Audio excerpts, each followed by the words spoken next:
صدف آصف گو کہ آسٹریلیا میں رہتی ہیں، لیکن پاکستان سے اس طرح سے جڑی ہوئی ہیں کہ مٹی کا پیار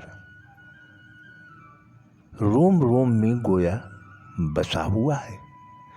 ہر موئے تن پکار پکار کر کہتا ہے کہ وطن کو بھول نہ جانا۔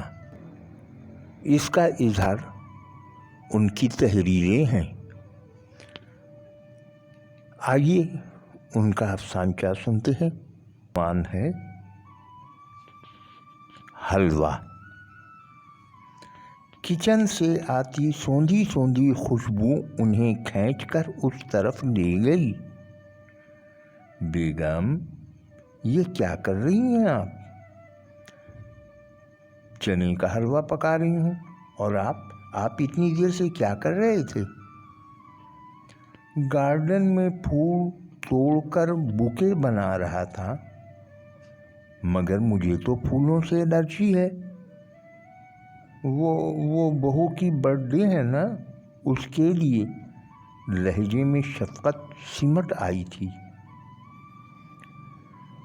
مگر آپ حلوہ کیوں پکا رہی ہیں؟ ہم دونوں کو تو شوگر ہے۔ بہو کی برتھ ڈے ہے نا، اور چنے کا حلوہ اس کا فیورٹ ہے، بس اس کے لیے۔ ان کے چہرے پر ممتا کا نور چمکا۔ اندر آتی بہو کے کانوں میں جملے پڑتے ہی وہ سن سی کھڑی رہ گئی۔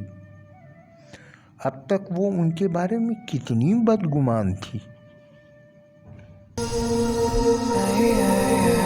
آئیے سنتے ہیں منی کہانی مہتاب منزل۔ ایک طویل انتظار کے بعد مہتاب منزل کی بالائی آرام گاہ کی صفائی ستھرائی بڑے زور و شور سے جاری تھی۔ تایا ابا کے بڑے صاحبزادے امریکہ سے پڑھائی مکمل کر کے واپس آ رہے تھے۔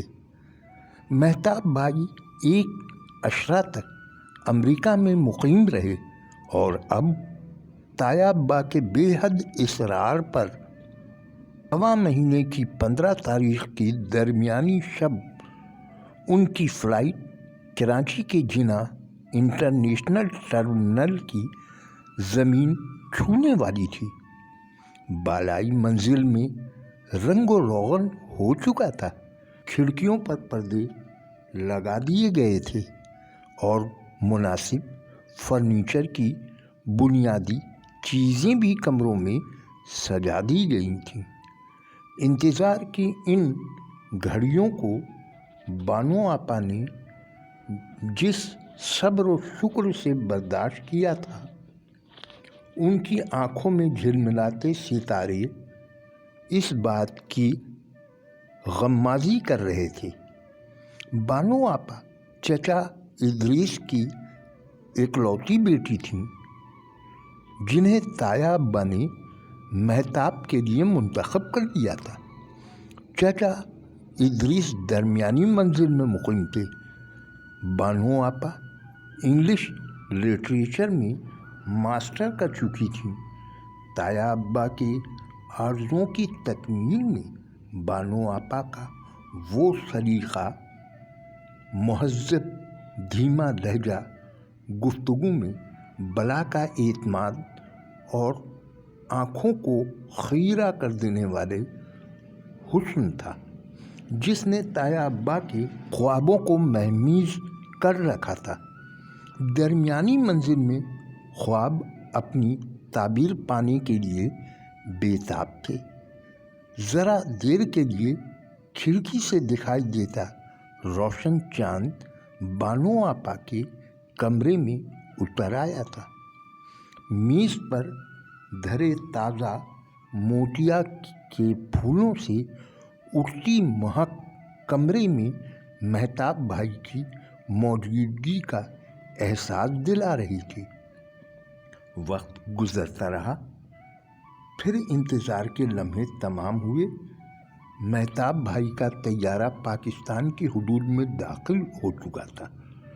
بس اب کچھ ہی دیر بعد ان کی گاڑی مہتاب منزل کے صدر دروازے پر موجود ہوگی۔ درمیانی منزل پر دھڑکتے دل کی رفتار تیز ہو چکی تھی۔ تایا ابا اور دیگر خاندان کے افراد مہتاب بھائی کا استقبال کرنے کے لیے دروازے پر موجود تھے۔ کچھ یوں ہوا کہ تاریخ کی دھول میں مہتاب منزل کوہر کی چادر اوڑھے سو گئی۔ مہتاب منزل اب بھی آباد ہے۔